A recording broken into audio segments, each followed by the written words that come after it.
Hey everybody, how y'all doing? This is Tiffany. I'm here live in the Fed. And so I'm just gonna go ahead right into it.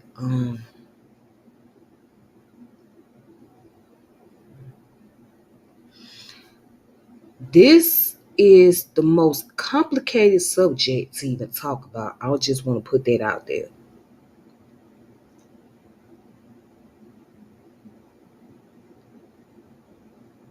Talking about teen pregnancy, child abuse, molestation, and rape.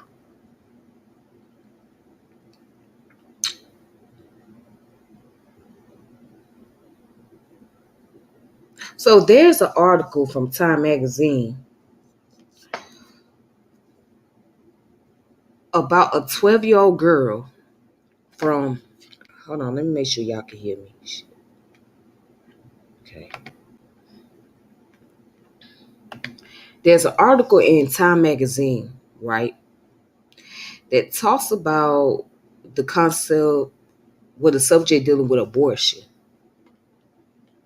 If y'all have not been keeping up about the Roe versus Wade and how they put a strict ban on abortion in certain states, okay. So this story came up out of Mississippi. It came out of Mississippi, and Mississippi had been one of those states that banned abortion entirely.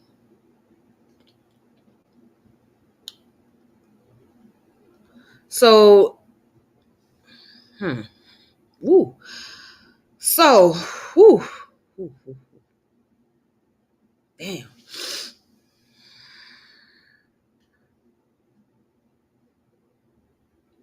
I'm gonna say this. I'm just very angry because I read this article about a 12-year-old girl who come from a city called Clarksdale, Mississippi.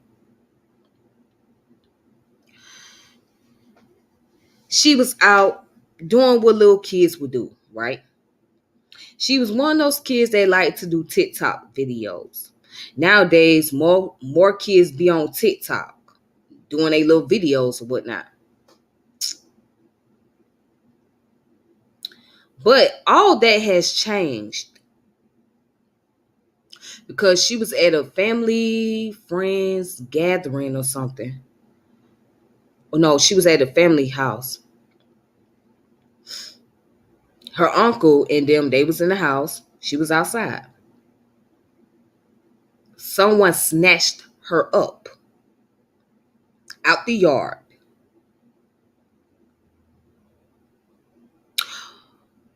covered her mouth up to keep her from screaming,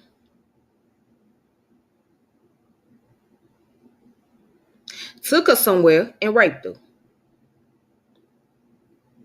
So her birthday came up and she wasn't feeling well. She didn't want to go do no little birthday celebration or anything like that. This child said her stomach was hurting. Her mama was trying to figure out what's wrong with her. She thought maybe it was something that she was eating or whatever. Her mama had no clue that her daughter was pregnant until one day she was throwing up in the bathroom. She took her to the hospital. They did blood work and they found out, yeah, your daughter pregnant. Police was called and all of that. Little girl, childhood turned upside down.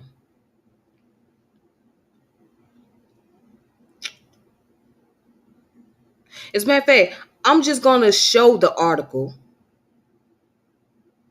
Then I'm going to say what I need to say on here. Hmm. All right.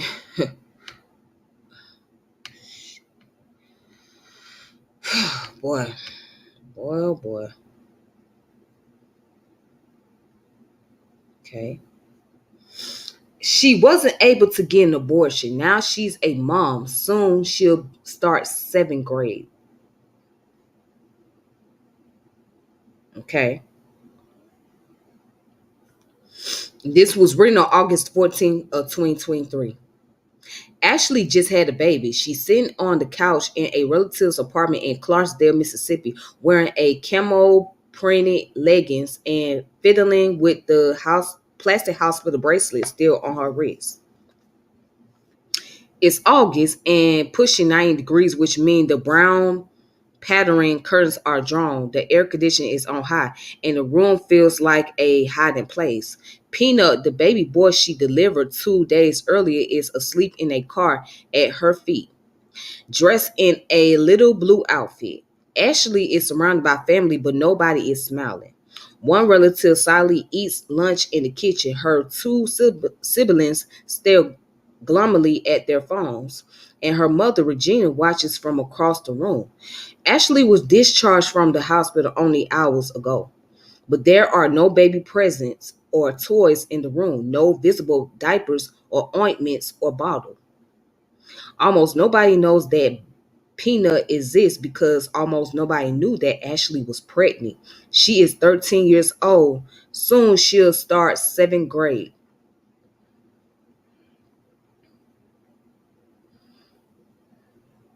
In the fall of 2022, Ashley was raped by a stranger in the yard outside her home, her mother says. For weeks, she didn't tell anybody what happened, not even her mom.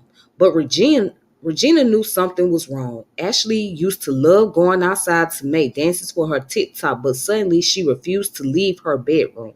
When she turned 13 that November, she wasn't in the mood to celebrate. She just said it hurts. Regina remembers she was crying in her room. I asked her what was wrong, and she said she didn't want to tell me. To protect the privacy of a juvenile rape survivor, Time is using pseudonyms to refer to Ashley and Regina. Peanut is the baby's nickname. The signs were obvious only in retrospect. Ashley started feeling sick to her stomach. Regina thought it was related to her diet. At one point, Regina even asked Ashley if she was pregnant, and Ashley said nothing.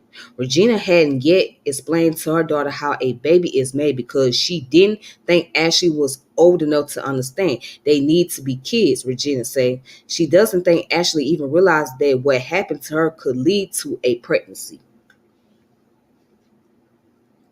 On January 11th, Ashley began throwing up so much that Regina took her to the emergency room at Northwest Regional Medical Center in Clarksdale. When her blood work came back, the hospital called the police. One nurse came in and asked Ashley, "What have you been doing?" Regina recalls, "That's when they found out Ashley was pregnant. I broke down," Regina says.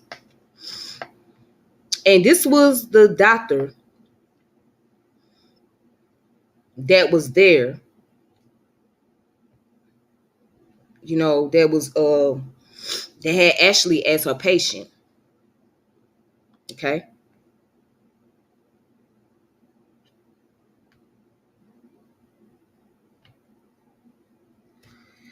And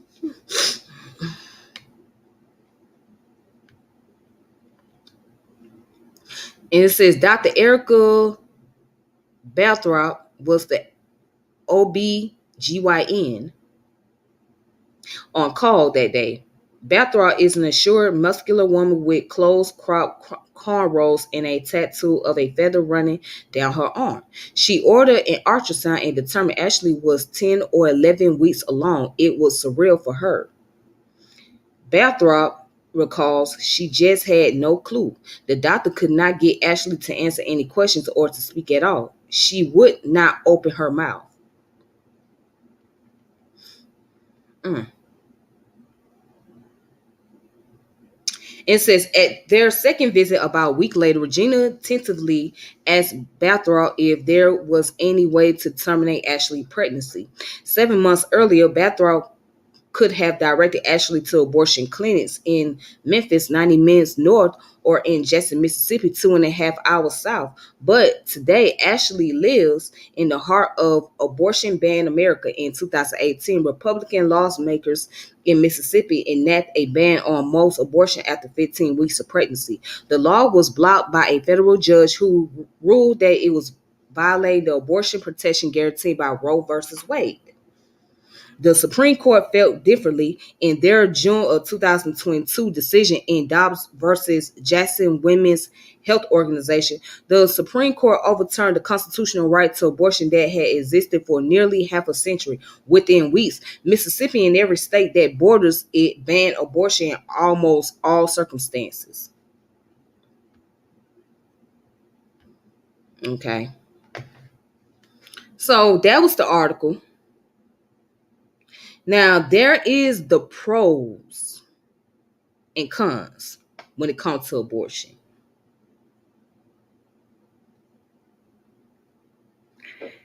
Now, I'm not a big fan of abortion, okay? I'm not a big supporter of it. But when it comes to a situation where someone have been sexually violated, or if there is some serious health issues going on,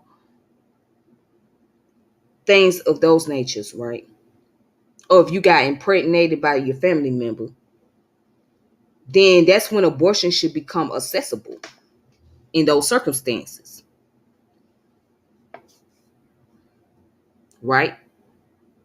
So that's the pro, because you have, situations where there's emergency, and that's where the abortion comes in. But the con to that as well is when you look at the agenda behind it. If many have studied the history about Planned Parenthood, right? And if you notice, you see a lot of Planned Parenthood in the Black community, for the most part. What was the whole purpose of that? To make sure that women of color, particularly Black women, would not populate children or more children. So that was their way of bringing about population control in the Black community without using sterilization. So the key is, well, offer a solution, send these women to abortion clinics, send all the poor women to the abortion clinic. Or maybe they should go ahead and consider abortion. That's the con to it. And that's one of the reasons why I'm not a big supporter of abortion, except when there is a case of emergency. If there's a case of a major emergency, then that's when abortion should be recommended. That's when abortion should be on the table. But sadly speaking, no, sadly speaking,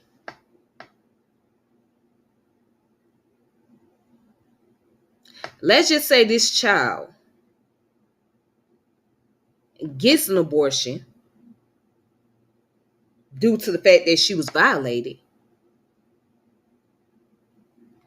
What are the chances that she would not go through that experience again? So would it really help that child if she had went through abortion? Well, what are the chances that she would not experience that situation again? And I'm just being realistic about this.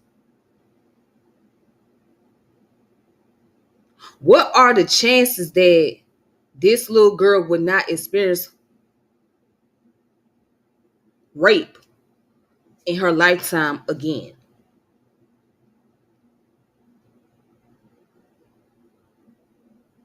Now, it would have helped if she had went through that process, because she wouldn't have to worry about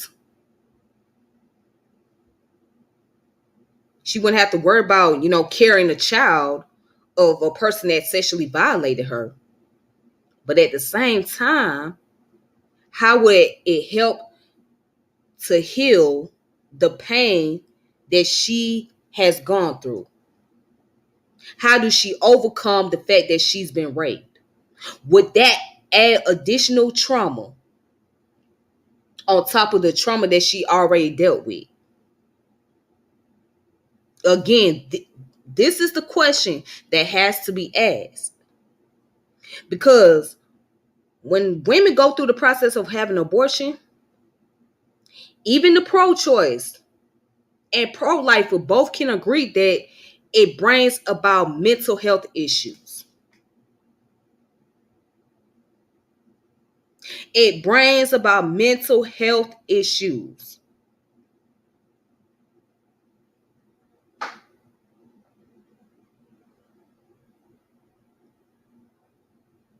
So, if you don't believe me, talk to the women that done experienced abortion.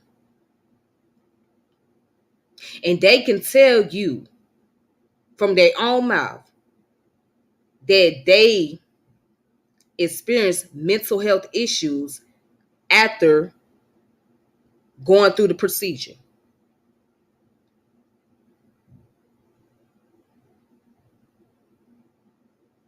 Now, it's sad. The girl was only 12 years old. Now, at that age, the moment she reached the age of puberty, and this is what I had a problem with when I was reading the article. The moment she reached the age of puberty, that's when the conversation about sex should have been brought up. That's when the conversation about STDs should have been brought up. That's when the conversation about child abuse should have been brought up. Molestation, rape, date rape at that. That should have been brought up in the conversation. Now, I can understand how some parents may feel like their children might be too young to know this, day, and other. But you can't hold that information away from them forever. They got to grow up. They got to experience the world. They got to deal with life. They got to they got to know what life is. You know what I'm saying? They got to actually know what they getting themselves into in the world. So you cannot withhold the information because you feel like, oh, they too young. The moment they reach puberty, that's when those conversations should be brought up. With both male and female, they have to learn those things. I'm a big advocate of sex education. I'm a big advocate of that because if you teach these kids, once they get in middle school and high school, they will become aware.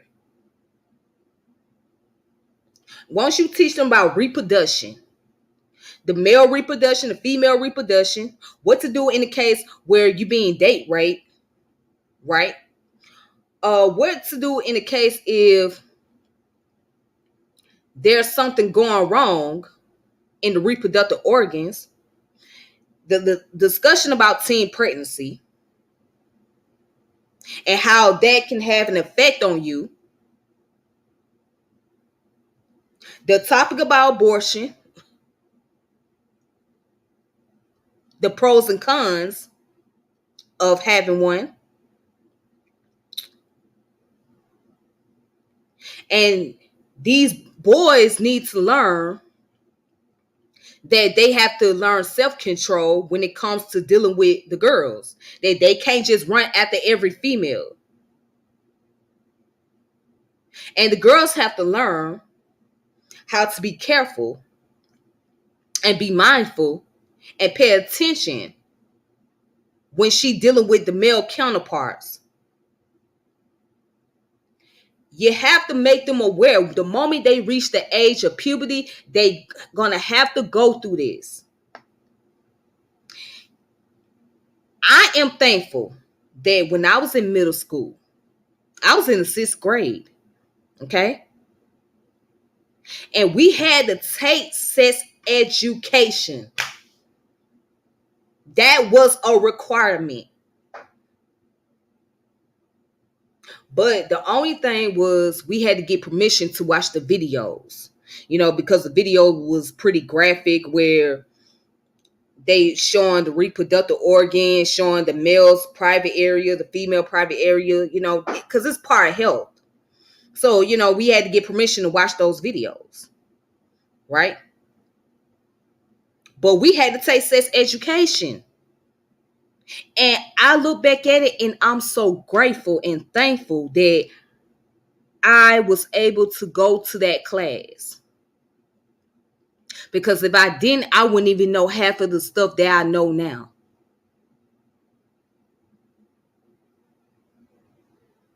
And they need to bring that back in school, especially in middle school and high school. Definitely high school, because in high school, that's where a lot of peer pressure comes in. That's when there's so much to get into when you're in high school.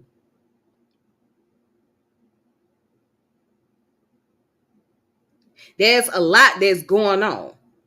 So definitely in high school, or I say at least in the junior and senior year of high school, these kids need to take sex education. If they not gonna make it available for the freshmen, at least they gotta take it at least in a sophomore year, junior year, in a senior year. They gonna have to learn this shit. So parents, I understand you don't want to have these conversations because they very tough to talk about, but guess what? You gonna have to.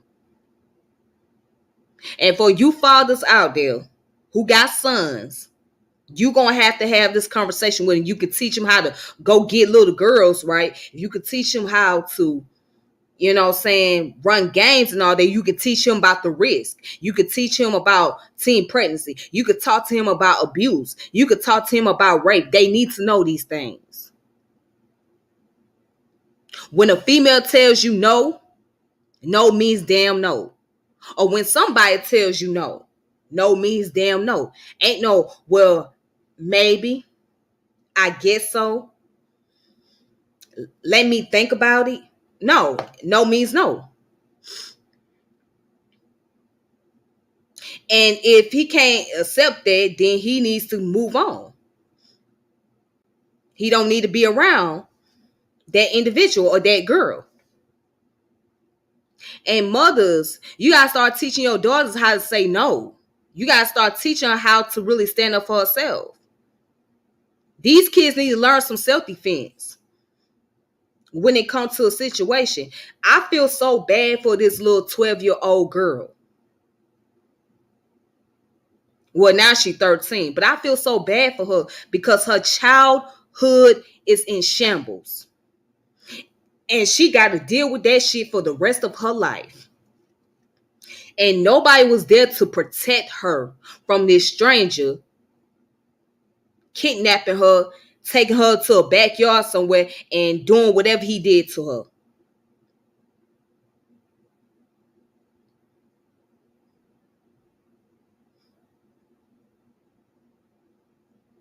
Y'all can sit here and ignore the sign. Child abuse is real. It's very common. It's a very common practice in our community, sadly speaking. It could be happening in the church, at school, on the playground, and most of all, it happens with your own family member. It happens with your own family members.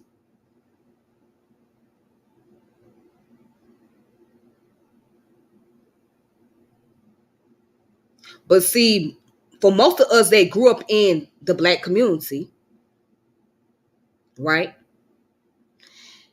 We want to talk these things. We want to talk if somebody sexually violates you or rape you or anything of that nature. Go tell an adult. Go call the police. Mm-mm. We was told to keep whatever goes on in the house stays in the house. It don't go outside the house. But then at the same time,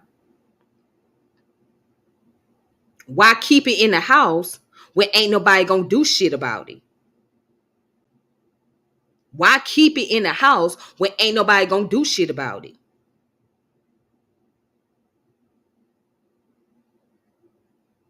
When ain't nobody there to protect you? They can't. A person that's a victim of that, it damaged them psychologically.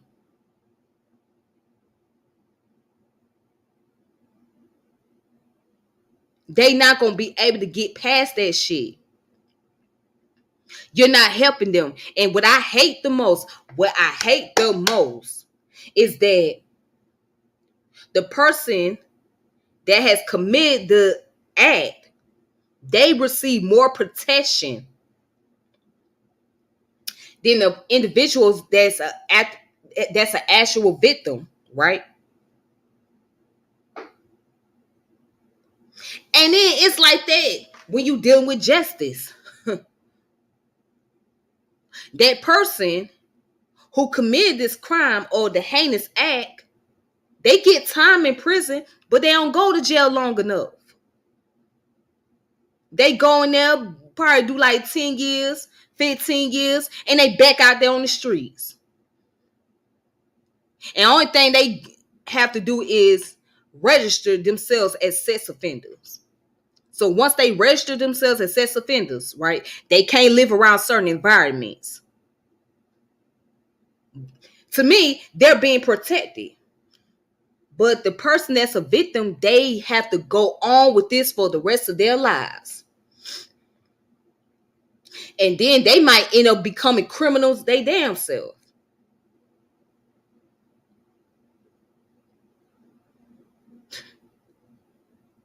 So you look at it, society fails you. Society fails to protect the victim of rape.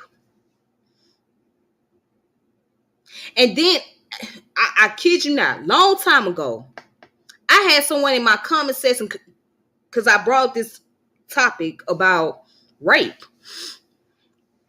I had someone in my comment section saying that, well, what if the person that is a rapist, right, was a victim of child abuse or victim of rape themselves? And particularly, mostly the case are males, right? They said, well, what about them? I mean, there should be programs to help them so they will be able to go through their healing process or whatnot. And then they could be able to go back into society and live amongst people. And I'm just reading the comment, and I was so angry, y'all. I was so angry with the comments to the point that I just blocked the person altogether. I just blocked the person altogether because I'm not going to give no response to that. You're telling me that the person that committed the crime as a rapist is worthy of being protected, but the person that's a victim, they don't get protection?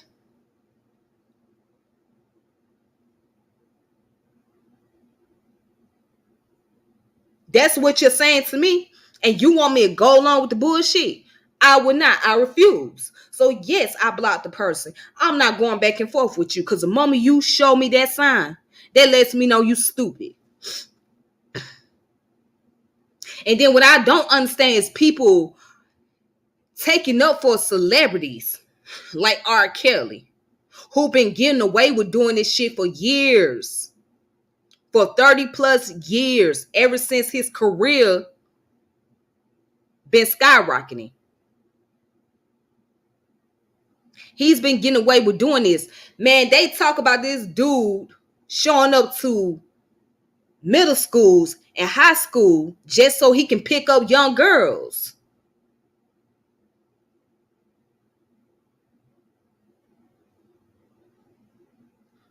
I said, what? I said, this nigga was showing up to middle schools and high schools, picking up young girls.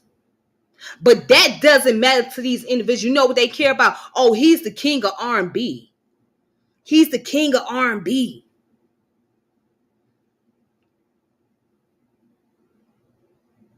It don't fucking matter. Fuck all that king of R&B shit. Y'all not looking at the fact that these women are affected by what this man done did to them. And y'all worry about the fact that he's a king of R&B. Yeah, he made good music. Yeah, he was a good producer. But we cannot overshadow that. We cannot overlook at what he done did to his victims and focus on his damn music. Cut that bullshit out. Then there was a protest, I think it was in Chicago, where these women, black women at that, wants R. Kelly to get out of jail. They protest for him to get out of prison. Why? Why are you protesting for this man to get out of prison after what he did to these women?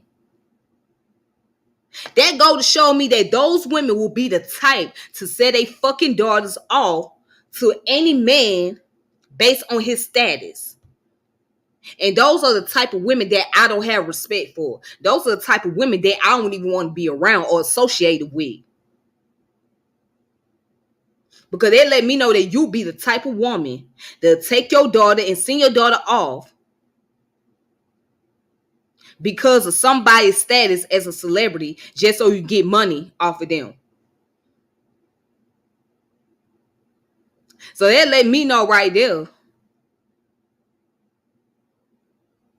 you just as sick as the motherfucker that's doing the crime.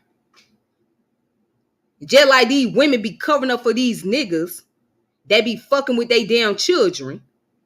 And they know the shit is going on, but they still will cover up for the man. Them the type of women I have no respect for either. I have no respect for you. But then you'll be the same motherfucking bitch. They'll beat another broad's ass for sleeping with that nigga. For having a baby with that nigga. You'll be another bitch ass because she unslept with your man. Or you'll be 2 or 3 bitches ass because they unslept with your goddamn man. But when it comes to your child being violated by this man, you won't do shit but take up for that man and ignore your child's pain.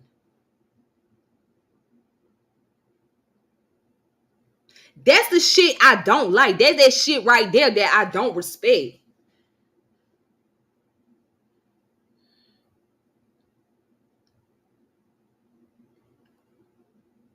Why should I respect you as a woman if you gonna sit back and let some fuck nigga do some shit to your damn child? But you will fight another broad over the fact that she done fucked your nigga, right? You will fight another broad over that, but you won't even fight to protect your own kids, man. Make that shit make sense.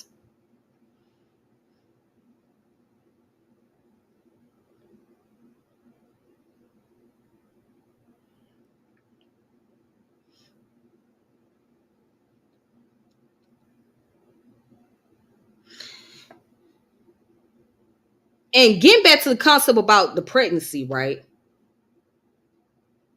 Teen pregnancy.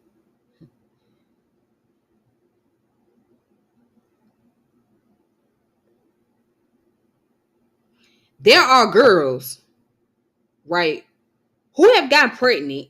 They weren't raped, but they had intercourse, end up pregnant, and they tell their mama. And the first thing they mama want to do is throw them out there in the streets and say, you ain't gonna have no baby in my house. Or I don't want no child in my house. You gotta get up out of here and go do something with yourself.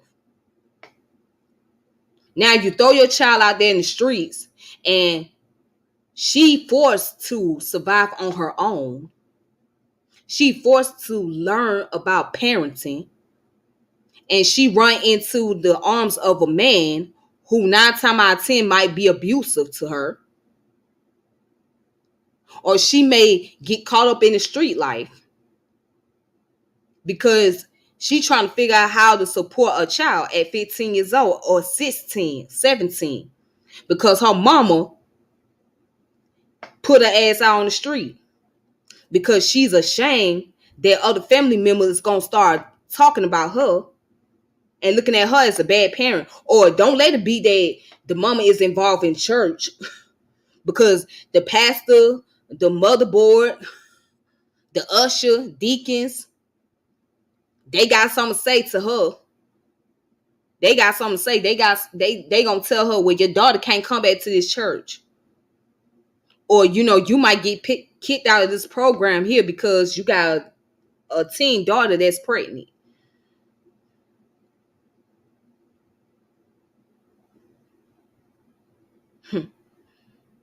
But then I done went to school with girls who had their kids and they still graduated. Not only they graduated, they went to college and made something out of themselves regard to their circumstances. Hell, I done even played on basketball team with girls who had children, who were teen moms, but they had time to go and play sports.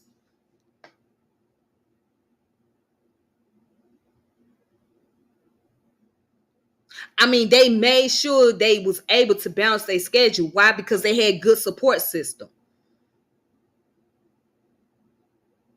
So there are women who actually make it through. There are women who done went through the process of being a young mother and becoming a successful woman, being able to provide for her children, and still living her best life.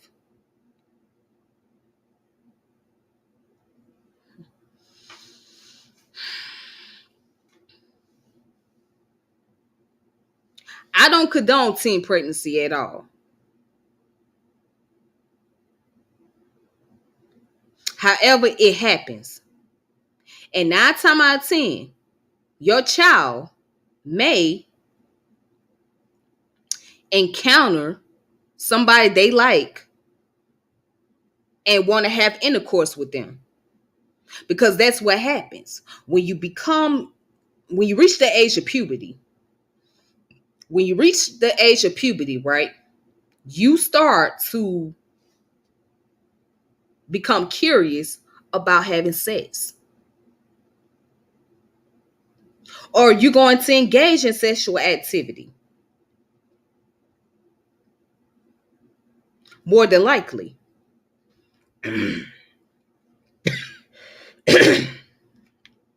So why not? Why not have that conversation with your child?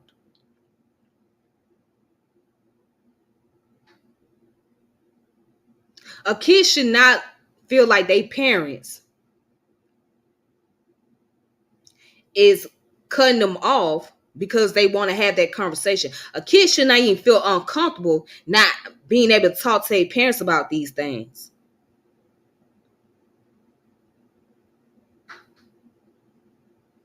A kid should be able to come to their mother or father and ask them some serious questions, ask them about their experiences and what do they need to do when they come across a situation.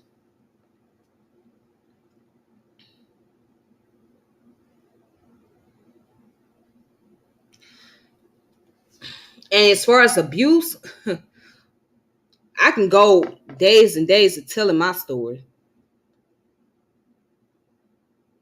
Because I know what it's like to deal with child abuse. I know what it's like to deal with molestation and rape. I've been that child. The only thing is I never experienced teen pregnancy. I never got pregnant. But I've been molested, raped, abused.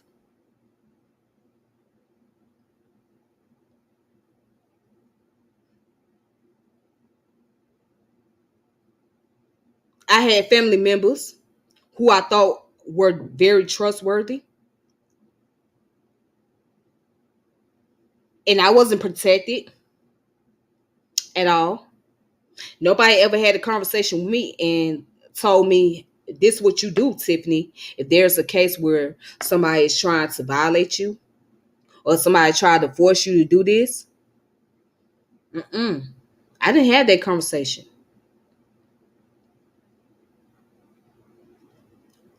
I didn't know anything about it until I opened my mouth. And this sexual abuse was going on from the ages 7 to 9.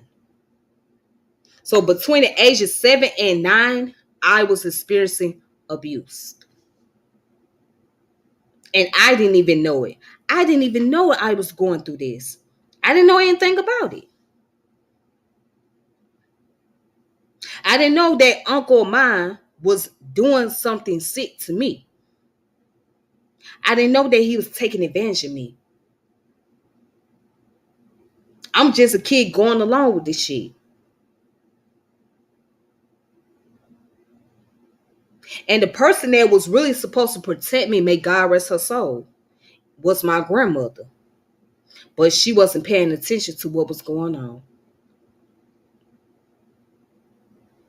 And I was afraid to tell her because, sadly speaking, I thought I was going to get a whooping.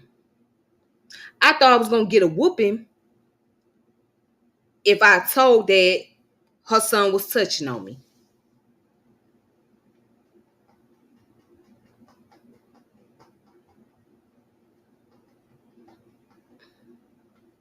I thought I was going to get a butt whooping.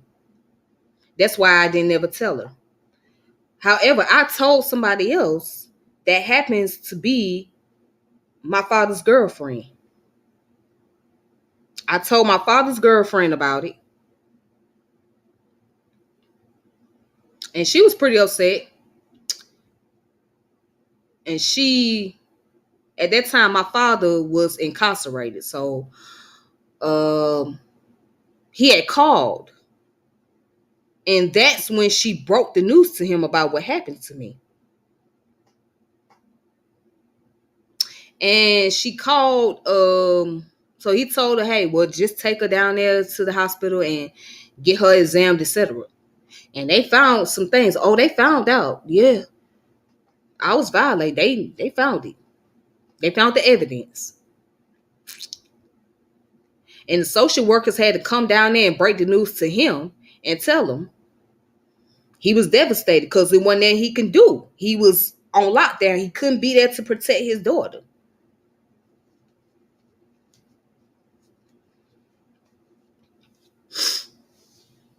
He couldn't be there to protect me. And my mother, I didn't even know where she was at that time. I had no contact with my mother. I didn't even get a chance to meet my mama until I was 11 years old. Yep. Because I was away from her since I was 3. So I didn't get a chance to meet her until I was 11. And when she found out, of course, she was upset because she wasn't there. She wasn't there to protect me. So the responsibility was on my grandmother because she was supposed to be the one to make sure I was protected from harm. However,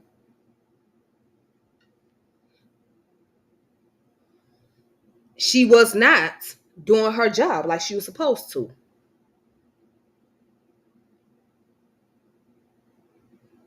I was hurt by that. I was hurt at the fact that she sided with her son over me. And it started to cause a little shift in the family. You know, the dynamics started to change. So the family started to be more like this. And the family started to have a little funny acting attitude towards me and my father. Which I don't understand why they was acting funny towards my dad. Because my dad had nothing to do with it. My father had nothing to do with that. My father didn't know anything about what was going on. But my only guess is because the fact that I was a child, they not gonna come to a child and say, hey, you know, you did X, Y, and Z. So they had to go to an adult, which happened to be my father. And that was his family. You know what I'm saying? So they came to my dad about it, and it was like, you know, he was taking a blow.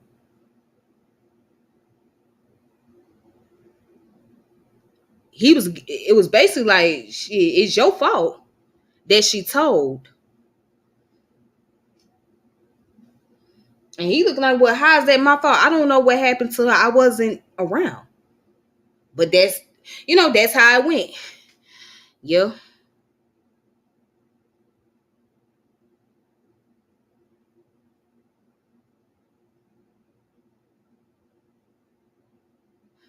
Yep, that's how it went. So looking back at it now, it's very heartbreaking, um, very upsetting that I had to go through that. But at the same time,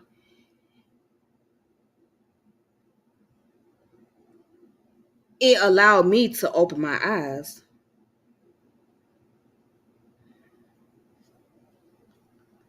to see people for who they really are.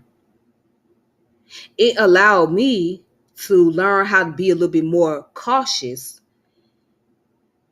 and be more protective.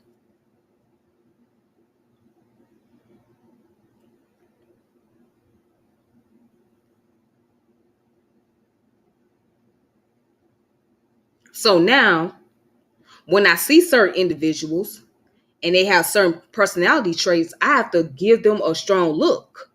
I have to really watch them and pay attention to how they move and what they do, because I don't know what your next step is.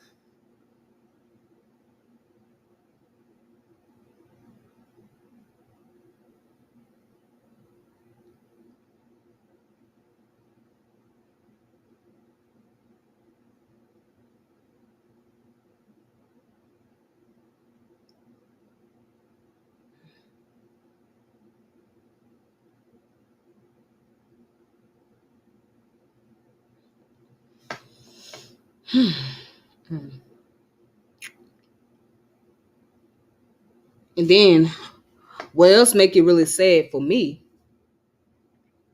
before I was molested slash raped, I was dealing with the episode of being traumatized a few years prior to that. Now, at 7 years old, I was sexually violated. But at the age of 3, I was traumatized. I was traumatized at the age of 3 or 4. And it took a minute for me to recover from that.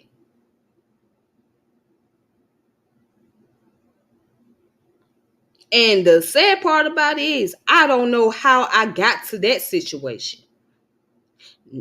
I still don't know the answer as to what caused me to be traumatized at that young, tender age of 3 and 4.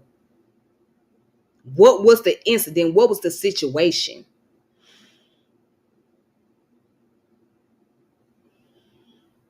What happened to me? I never got the answer. And when I asked, it seemed like people don't really know. Or there's lies being made up that just doesn't make sense.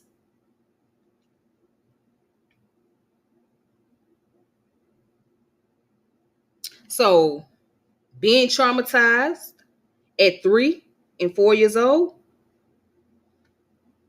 being molested at 7 years old, raped. Oh, and I could talk about experiencing abuse. I'm talking about physical, emotional, verbal abuse,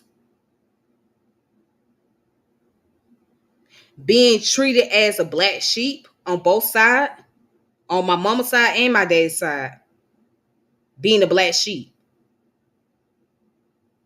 I can go on and on with the stories about my life because I had it rough. I mean, there was good parts about it. There was good things that happened, but I had it rough overall. I had a rough trying to live my life as a kid, as a teenager, as an adult. I'm getting a little better as an adult because I know how to deal with the shit. But as a kid,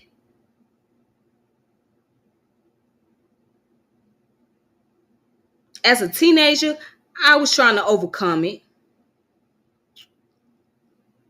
I grew up with a lot of worries, with a lot of stress as a child because of what the hell I've been through. And no, I didn't get that much therapy either.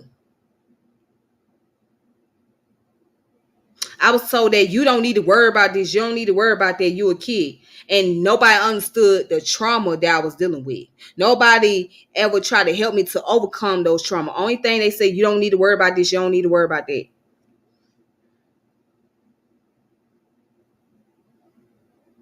I'm talking about dealing with my own biological family, by the way.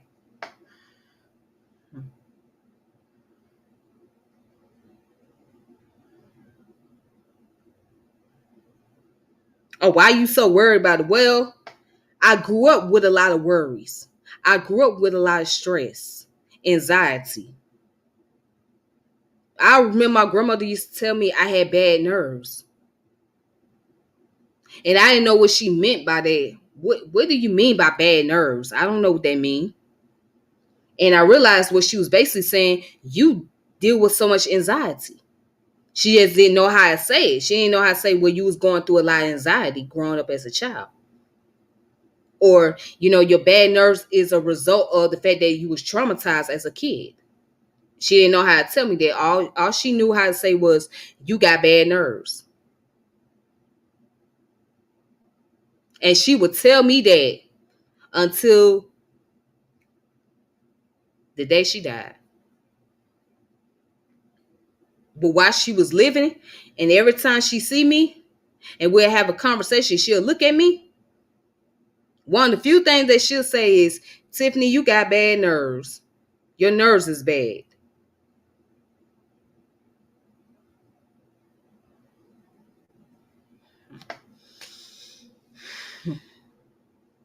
So I had to toughen up. I had to be a little bit more tough. I had to be a little bit more aggressive. I had to learn how to speak up for myself. I had to learn how not to be so scared, not be so worried. I had to learn how to stand up for me.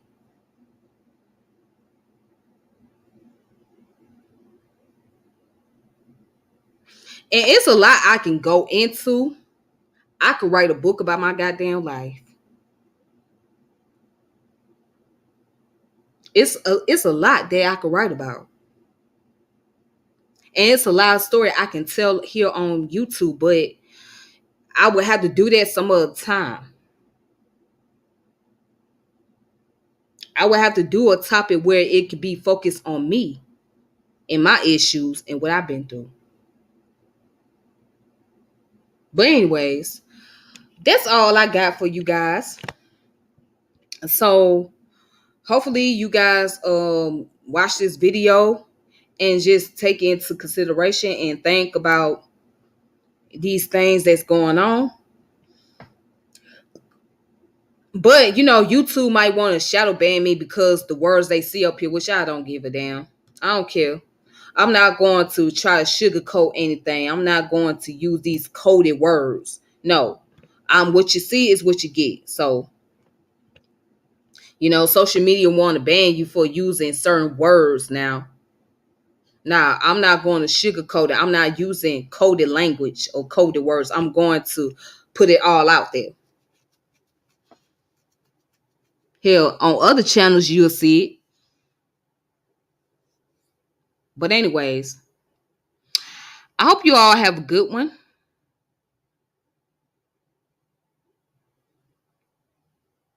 I hope you all be safe. And shout out to the people in the chat. Shout out to y'all. Thank y'all for supporting my channel.